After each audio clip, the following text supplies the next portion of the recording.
We're in the middle of something called the Oasis Initiative. It's a two-phase process where we want to expand our facility here. Our kids' spaces are often at capacity. As long as there's not a flu outbreak across San Diego, they're at capacity. Our auditorium is often very full, as you see it this morning. Our youth facility is busting at the seams every Wednesday night. Struggling even sometimes in our 11 a.m. We have a middle school service that happens in that youth facility. And so we've set forth a plan to expand the building. And I know those of you who've been here every Sunday for the last month, you know all of this. I've said it so many times. But just to make sure we're all on the same page, we want to build a youth facility, a multi-purpose space for discipleship. We want to relocate our offices so we can have more kids' space here on the first level. We want to expand our auditorium to increase capacity in this room. There's a lot of things we want to do. Why?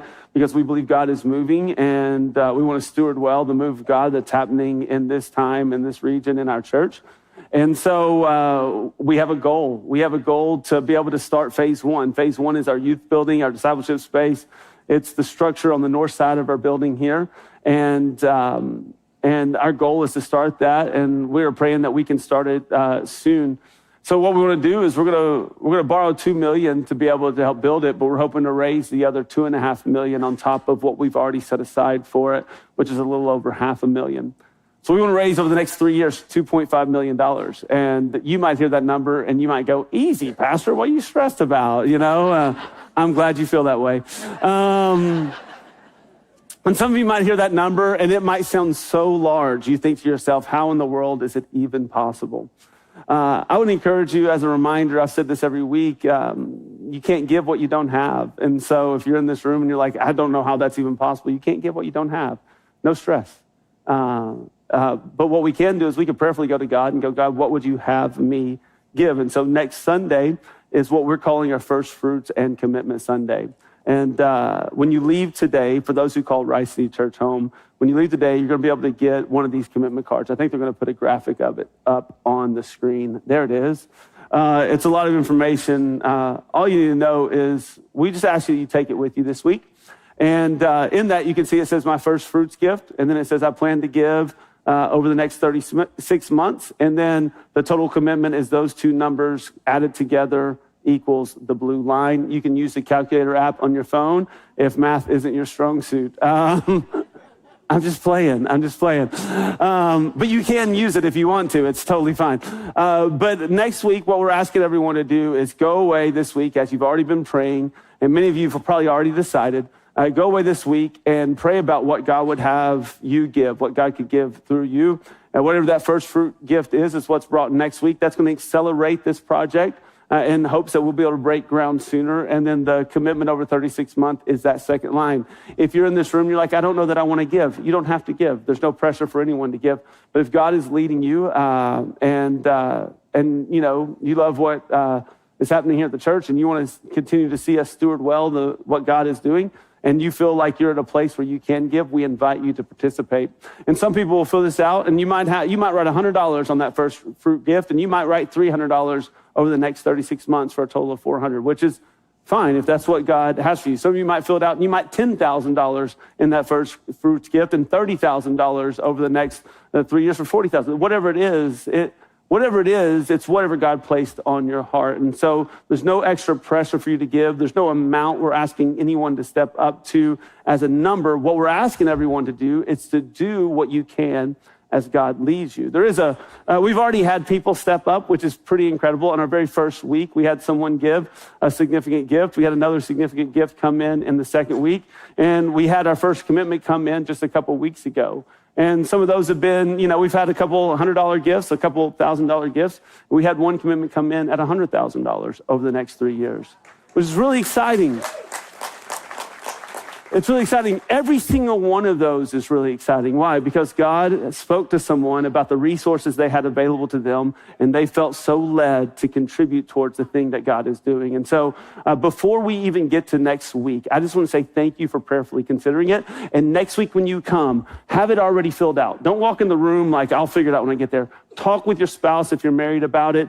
And if you're not married, decide beforehand, pray about it beforehand, come ready. And on Sunday next week, we are going to give all together. As a reminder, it's not about equal giving. It is about a shared sacrifice. And we are doing this for one reason, because we believe that God is moving in our time, in our day. We believe God is up to something. We don't gather because we think we'd be like a really cool club of people and like we're like the elite group. No, we gather because Jesus is doing something in our life, in our day, in our time, and we're going to be a part of what Christ is doing. And as a church, we are stepping out in faith. And I'm going to use that word specifically this morning because I want to talk a little bit about that idea of faith today.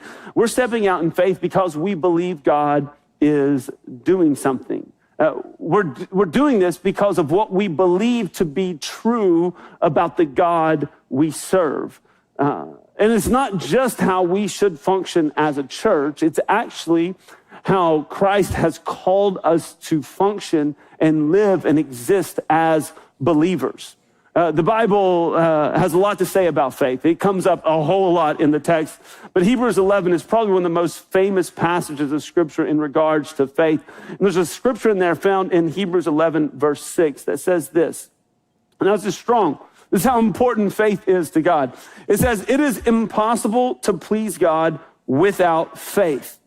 Anyone who wants to come to him must believe that God exists and that he rewards those who sincerely seek him." Hebrews 11:1 tells us, just at the very first verse here, in the NASB says that now faith is the assurance of things hoped for and the conviction of things not seen. This word faith here in the text that we see often in the Greek is pistis, that P-I-S-T-I-S. That's the word in the Greek. The word actually translates, it means this, it's defined by faithfulness. It's defined by assurance, confidence. It can be defined by what is believed. And when it's referred in the scripture, it's referred to as a basis of belief. It is referred to as an act of believing, not just a thought that we had once, but an action that we live in. And then thirdly, it is referred to as the content of what is faith. The version of 11:1 that I have memorized, faith is the substance of things hoped for, the evidence of things not yet seen. In the New Living, it is faith shows the reality of what we hope for. It is the evidence of things we cannot see. Faith. The word here is found throughout this entire chapter. If you begin to read it, I would encourage you, go home today, read it throughout this week, and begin to read the words. And I've underlined every single time in this chapter, it says that someone did something by faith. It's looking at the Old Testament, at the Old Covenant, at the story of God's people from the very beginning until walking through it of how each and every person who encountered God responded by faith. It is filled with people who believed and trusted that God was doing something in their time. It says by faith they lived, and through their faith, they actually earned a good reputation. And by their faith and through their faith, that is why God is proud to call them his. He claims them as his own. And so let me just give you a couple examples of what we see in Hebrews 11, because if we can understand the context of what's being talked about, we can understand more greatly how it can apply to ourselves, to me, to you. So it's one thing to say, live by faith. Cool. There's a lot of things that people can say that means, but if we look into the Bible, we look into the context here, we'll find it. Noah, for instance, it says by faith, Noah built an ark to save his family. Noah built an ark to save his family. Why? Because God told him to do it. So by faith, he obeyed God's word and did something that seemed a little crazy, but actually was responding to the thing he was told. It says in here that Abraham, by faith, obeyed God. And when he told him to go to a land, we talked about this last summer, when he told him to go to a land, Abraham listened and obeyed, and he went to that land. As a matter of fact, his sons also went to that land by faith and stayed in that land by faith because they trusted what God was doing. And here it also says that Joseph was, you have Abraham who bore Isaac, who bore Jacob. Jacob had 12 sons. One of them is Joseph. Joseph, it says that he went to the land of Egypt. He was the second in charge of the most powerful nation in the world. Second in charge, had all the resources at hand. The people and Israelites come and they live in Egypt. And then as Joseph is about to die, and he knows there is a land that they are supposed to go to in their future, Joseph tells the people, he says, hey, listen, when you leave this place, and you will leave this place, don't you dare leave my bones here. Take my bones with you when you go. By faith, he told them what to expect. And for hundreds of years, the Israelites would exist in this place. But the cool thing is Moses, hundreds of years later, would lead the Israelites out of Egypt into the promised land. And when Moses did, he took the bones of Joseph with him. Because Joseph wanted to be where his people were, where his God would be. By faith, it says that Moses here chose to live like an Israelite, though he was raised in Pharaoh's palace. Instead of picking and choosing the fleeting pleasures of sin, he chose the oppression that he experienced by living as an Israelite by faith. And here we see as well that the Israelites marched around Jericho as they were about to enter into the promised land by faith for 7 days until those walls came crumbling down. There's a passage in there, it's like the writer of Hebrews says, I don't even have time to tell you about Gideon and Barak and Samson, all these other ones. By faith, they responded to what God was doing. Here's the idea, is their faith serves as a reminder for you and for me that we too should live by faith. That is what the writer of Hebrews is driving towards. Hebrews 12, verses 1 and 2, it says this, as he goes through all this stuff, talking about people who lived by faith, he says, therefore, since we are surrounded by such a huge crowd of witnesses to the life of faith, let us strip off every weight that slows us down, especially the sin that so easily trips us up, and let us run with endurance the race God set before us. Let us run, let us move forward the race that God set up for us, and let us do that with endurance. It's not about a flash in a pan. It's not just about a single moment, but it's about a life that we live according to God. Verse 2 says, we do this by keeping our eyes on Jesus, the champion who initiates and perfects our faith. And because of the joy awaiting him, he endured the cross, disregarding its shame, and now he is seated in the place of honor beside God's throne. Here's the deal. God is calling you. God is calling me. He is calling us to live by faith. These are not lofty words that just sound cool on a bumper sticker. It's not just a word you can put on your t-shirt so everyone knows that you're a Christian. He is calling us to live a life of faithfulness and in faith of God. And I want to be really, really clear about this. This is much bigger than finances. So if your head's like, okay, I got to live in faith with my finances, cool, much bigger than that. It is so much bigger than that. Here, as we see it in the text, let me ask you the question, do you trust God with your life? With your life. Finances are simple compared to trusting God with your life. With your everyday, with your decisions. Do you trust God with your emotional fortitude and the things that make you mad? Do you trust God in his ways when he's called you to live out a certain way? Do you trust God with the testimony of faithfulness that he has in your life? Do you trust God to that degree? This isn't just about finances. It might include our resources, but it's much bigger than that, to live a life by faith. To live by faith means that God isn't just a genie or a good life coach. To live by faith means that God is our God. He is your king. He gets the final say. What he says goes. Sometimes I think we act like obstinate children with God and we go, no, God, I don't like that one, so I'm not doing it. And I think sometimes God's like going, no, hey, do you trust me? Do you trust my plan for the world? Do you trust my plan for your life? Do you not just in a social way, but do you trust me with your life?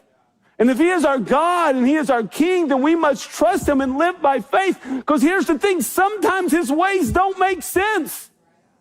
That's the whole point, right? Like, all these guys live by faith. And the Bible actually says in Hebrews 11, it says that they all lived by faith, believing God would do it, but they all died before it happened.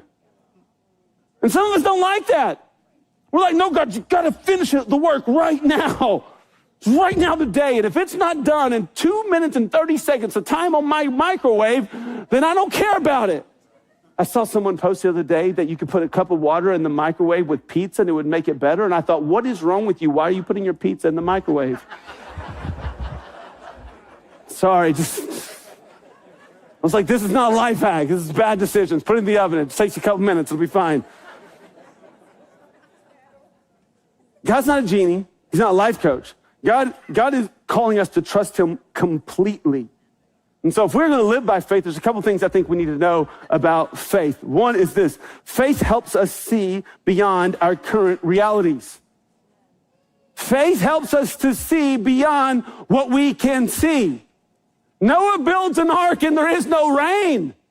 Like, scripturally speaking, a lot of theologians and biblical scholars would tell you that it appears as though rain never fell on the earth before the ark. It came up in a different way. But after Noah builds this ark, and it took him years to complete it, the rain finally comes.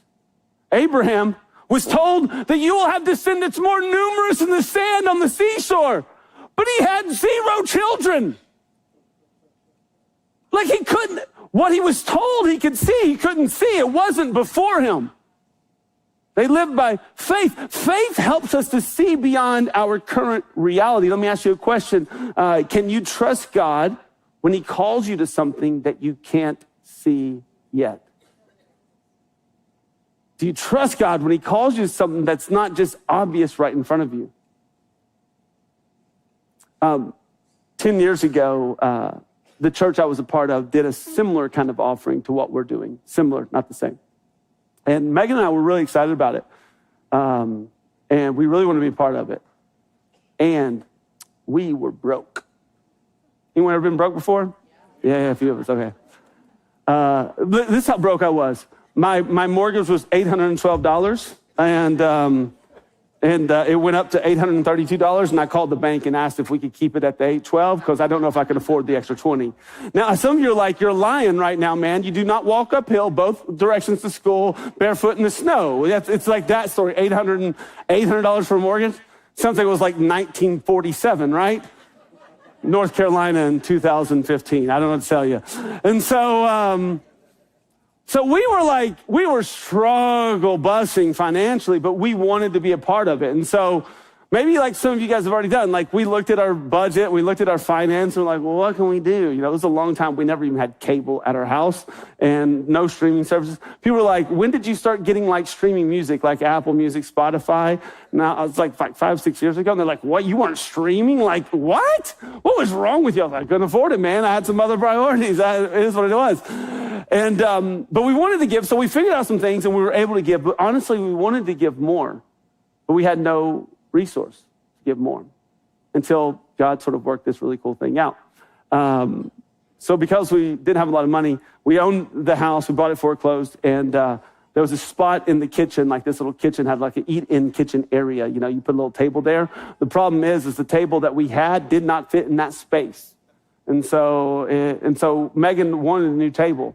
But you can't find a table for $20. And so what do? I don't know. Megan gets online and she finds this table that someone built with their bare hands. And she came to me and she's like, I think you could build this. And she shows it to me. It's a chevron pattern pallet wood table. Okay. And I know you probably shouldn't eat off pallet wood, but don't worry about that right now. I'm totally fine. I said that. Okay, so she shows me the table, and I was like, I think I can do this. I think I can do this. And so I was like, I just got to find some pallets. The wood is free, you know what I'm saying? And so I find some pallets. A friend of mine worked at a place that had lots of pallets, and he's like, I'll drop you off some at your house. He dropped me off like 25 pallets. That's a lot of pallets. I think he was just trying to get rid of them. I don't know. So they sat outside of my house for like 3 months, as an appropriate job that a man's supposed to do is, he just sits out there forever. And eventually one day I decide, all right, I'm going to do this. And I build this chevron pallet wood table. It looked really cool.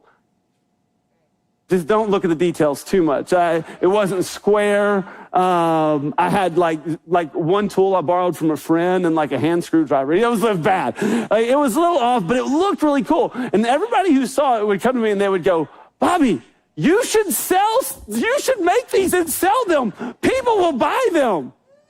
And I was like, I'd have to do better though. And everyone kept saying it so much. So finally, Megan and I I was like, should I try this? Building furniture is time consuming. I don't know if you've ever done it before. It's time consuming and it's precision work. So like my first attempt could not be my second attempt. Otherwise I have to pay someone to take the table to their house as opposed to them paying me to take it from me.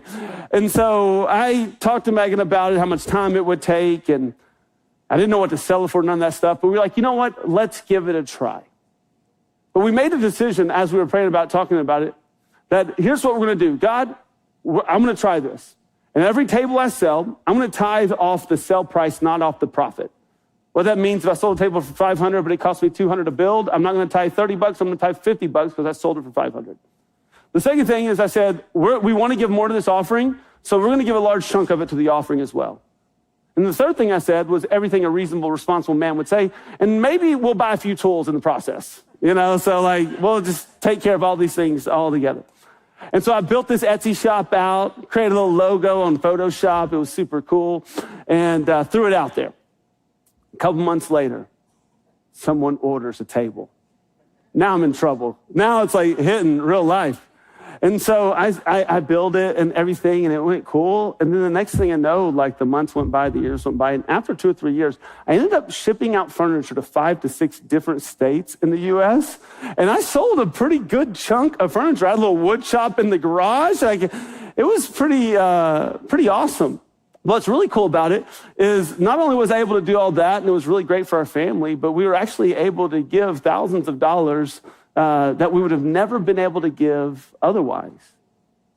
We had a desire to do something without the means, but then God provided a way. And then by faith, we made a decision to invest some time and energy and resources and learn. And we sold some furniture online. The point of that is at the time that my current reality was I had no margin and I was broke. But by faith, we did something, and it blessed the church, and it blessed our family. Here's the point. Living by faith doesn't mean you deny reality or you live like something's not true. It just means that you trust God can move in your life despite what's in front of you. I remember there was this lady a long time ago, maybe 20 years ago. She was in church, and every Sunday, you go up, how you doing? Blessed and highly favored, Pastor. It's great. But every now and then she'd be like, blessed and highly favored, Pastor. And I was like, well, you sound sick. Nope, not claiming it. I'm not sick. Okay. Are you taking medicine? I'm blessed and highly favored. That's not what the Bible means when it says live by faith. It doesn't have to deny what's in front of you. It's just trusting God that no matter what's in front of you, he can still move.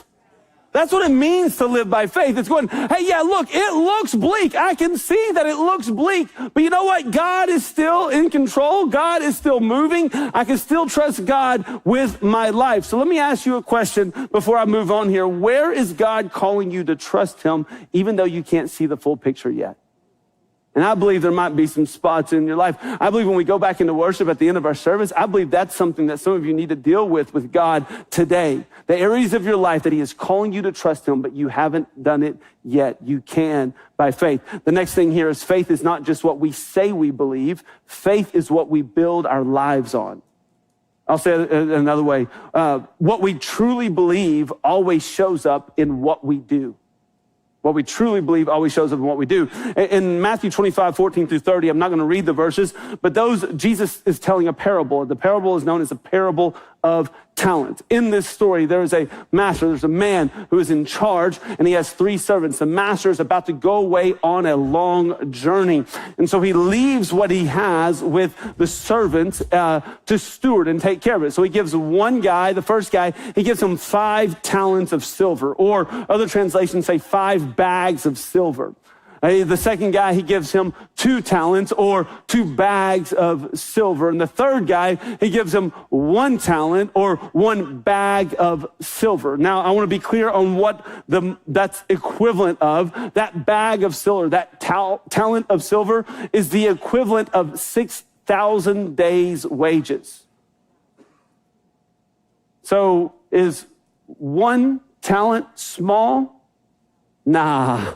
We see 1 talent, 6,000 days' wages. So it's a lot of money that the master entrusts the servants with to steward well. And Jesus is telling you this story for a reason. He's telling us this story because he wants us to be able to see ourselves in this story. That God also has entrusted us, you and me, with great responsibility as well. It's not only about money, it's about everything that God entrusts to us.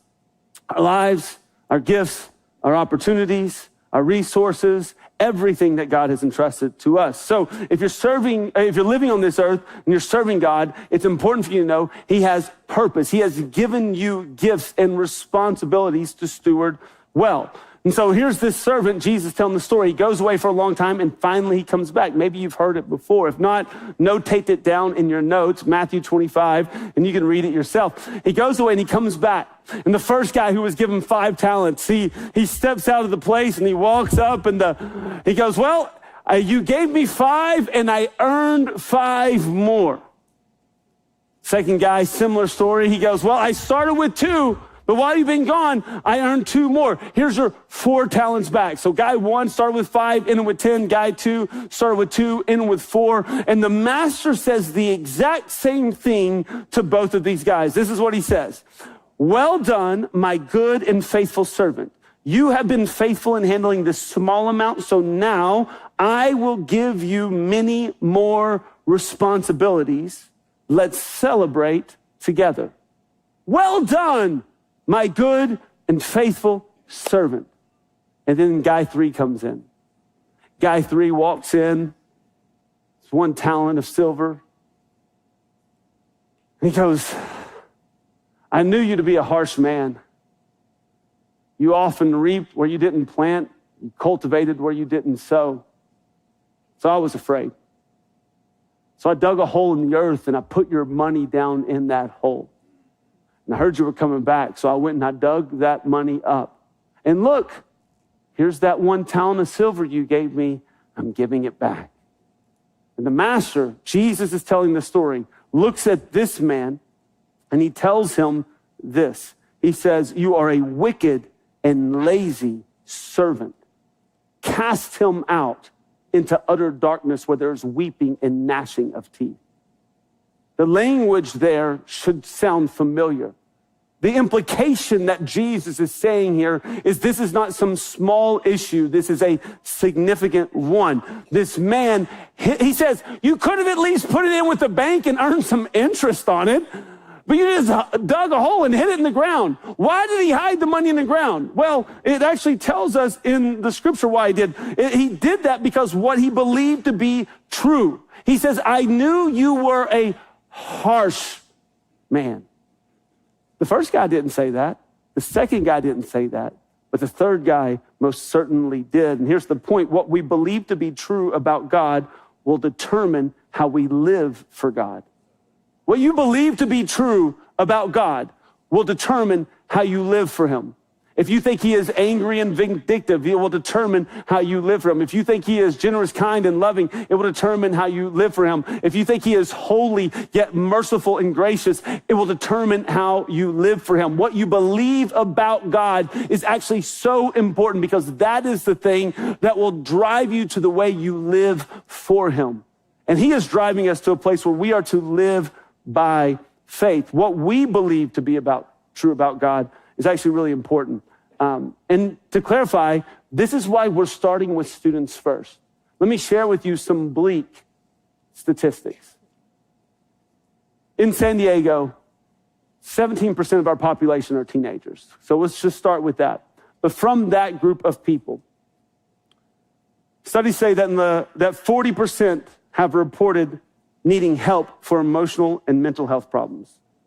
So of all the teenagers in San Diego, 40% have reported needing help for mental issues, emotional health issues. And 25% have actually reported having serious psychological stress in the past year. Almost half, 45% of the teenagers in San Diego claim no religious affiliation whatsoever. National average is 32. San Diego is 45. Nationally, mental health issues have rapidly increased for teens over the last 10 years. ER visits for self-harm are up 188% for girls and up 48% for boys. Suicide rates have increased 167% for girls and 91% for boys. Anxiety, depression, loneliness are all up, and data points that usually say that it's actually smartphone usage and specifically social media usage that drives that force. And the reality is I see those numbers. As a pastor, as someone, God's called me to shepherd people, I see those numbers and they look bleak. You hear those numbers and I'm sure they feel daunting. But beneath those numbers, I actually believe that God is doing something in this generation. And I don't just believe it in theory, I believe it is real, and I believe it's happening right now. I was talking with Anthony, our youth pastor, and I was like, let's just talk about some of the stories of some of the students that God's shown up in powerful ways. And to protect those that are walking through it right now, we'll use a year ago stories. There was a young man, teenager, contemplating suicide, made a plan. Before he executed that plan, decided to come to church. I don't know what drove him to church. I don't know what drove him to the youth ministry. But he shows up one day and decides to come back. Comes back again. Eventually he would give his life to Jesus. Eventually he would throw away his plans. He'd graduate high school. And today, that man still loves Jesus, still has his life, and was given a new path. One story of someone who was considering something, but encountered Jesus powerfully. Why do we want to invest in youth? Because we believe God is doing that. And we believe for every one that we've met, there's 10 more that we haven't got to meet yet. And if we can create space for them to encounter Jesus powerfully, we can create space for them to have their life trajectory change because of the presence and the power of God. There's another young boy who started coming to church maybe a couple years ago. Everything was going well for him. Like life was good, star athlete, everything was great, but had no relationship with Jesus. The cool thing about his story is he eventually would give his life to Jesus on a Wednesday night. He begins to serve God. He had his whole life planned out and mapped out for him, but it was his plan, not God's plan. So after he started following Jesus, he had some conversations with Anthony. And he says, I really feel like God is leading me to do something different, but it's different than what I've always planned to do. Because he said, I want to have a relationship with Jesus beyond just my time now. I want to have it in my future, and I think that's going to rob me of it. And I think God's called me to do this instead.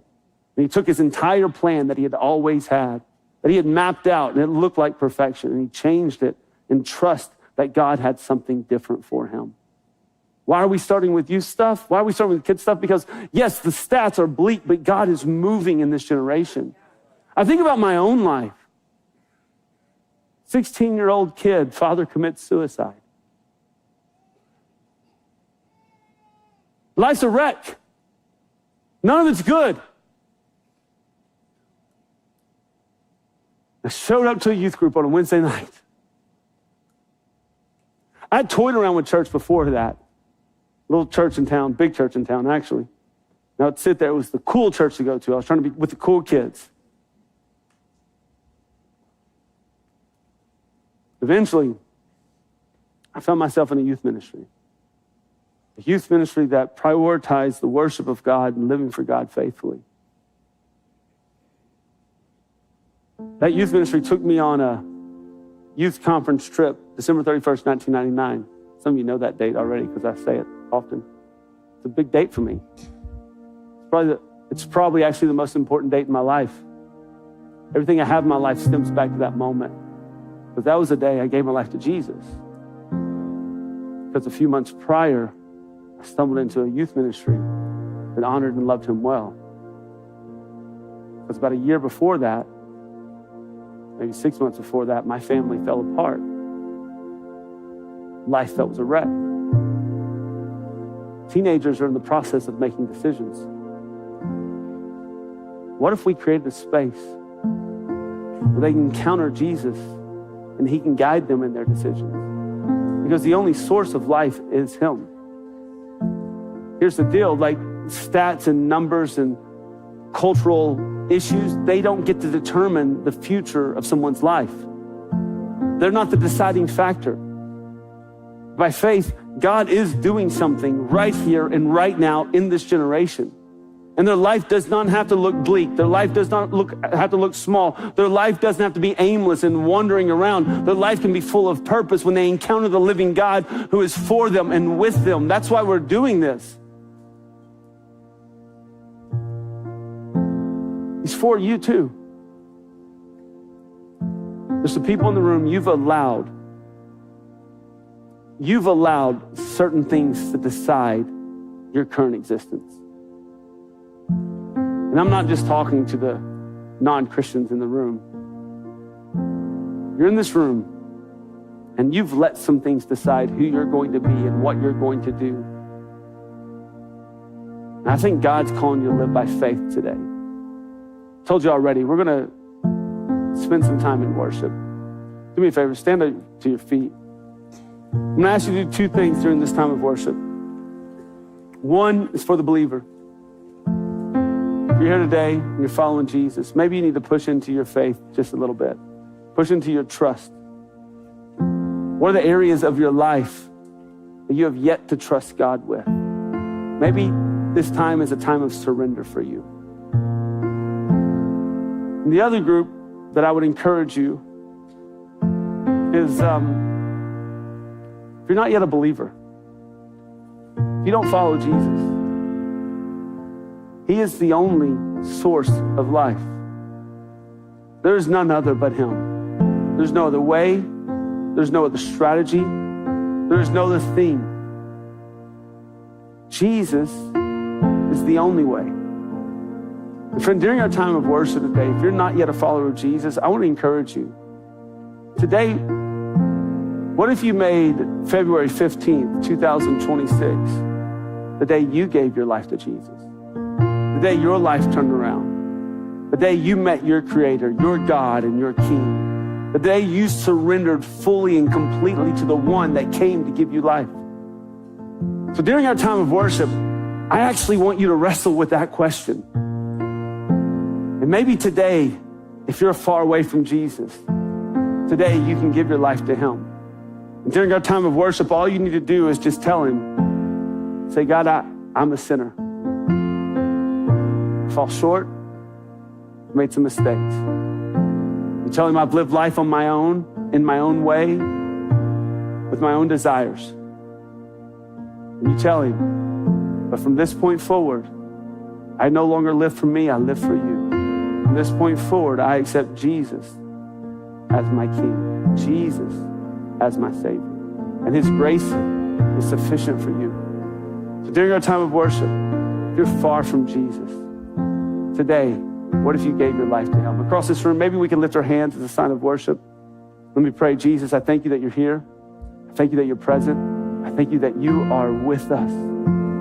I pray for the believers in this room. If there be anything that they have left unsurrendered, anything that they're not living by faith in, but they're living by their own strategy, their own plans, their own whatever, I pray, God, that you will lead them to trust in you today by faith. God, I pray for those that are far away from you in this room, that in our time of worship, that you will reveal to them that you are the source of life. You are the living water. You came so that we may live. And I pray that today, that they will give their life to you in the name of Jesus.